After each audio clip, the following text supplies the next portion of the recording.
23. Eto, tama naman pero mas maganda siguro palitan na natin ng premium. 25. Pwede naman hanggang 35. Ito medyo mababa. Pero bagong andar naman. Pero sinasabi mo maingay sir. Trinay mong in-sprayan sir.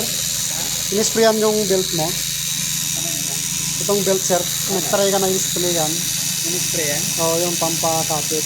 Oo, yung belt, belt. Ganun pa rin. Oo. Ito yun. Sige sir, patayin natin. Vacuumin natin.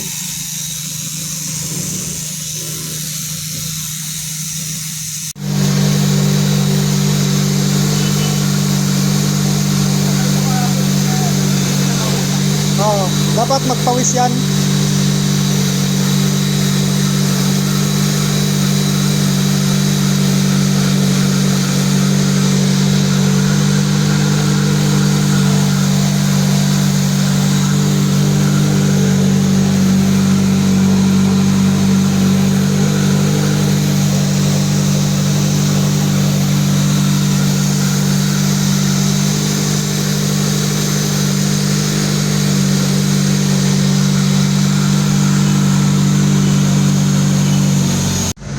Lamamig.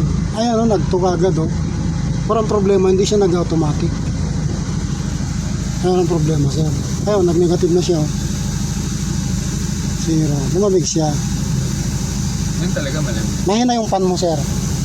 Mahina rin yung fan. Ayan, 4. Hindi yung fan sa sa harap. Sa harapan. Kasi nag-negative 1 na tapos hindi rin nag-automatic.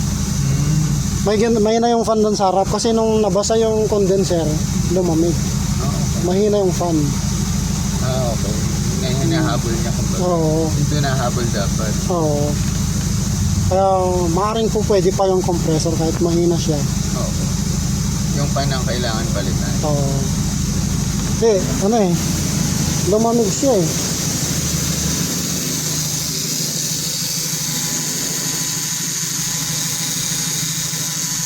Tama sir, pagka mababa yung malamig siya. Bumaba ito, tapos bumaba rin siya. Mahina talaga yung bomba. Kahit malamig to, kahit mabasa, dapat nasa 150 dapat siya. Mababa na talaga siya. Ito saksan niya, mataas na rin. Pero itong fan ang mahina. Mahina rin yun yung fan. Hindi ko kasi hindi pa ganun kainit yung makina. Kasi pag yung temperature ko, kahit ako meron akong gauge sa baba. Baka itong sobrang dumi na dito kasi ang natanggal lang naman na dumi dito sa may harap pero dito hindi pa natanggal yan kasi lumamig siya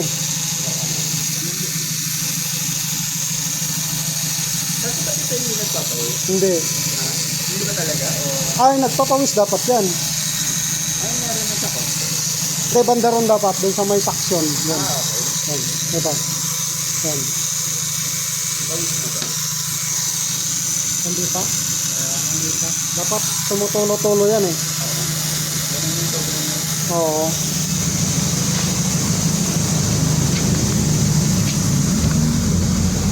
Kaya lumamig talaga siya Talaga yung nabit niya. Ano niya natin sir, isara natin, tignan ko ulit kung mag-automatic. Sara ko. Kahit number 1 lang yung fan sir.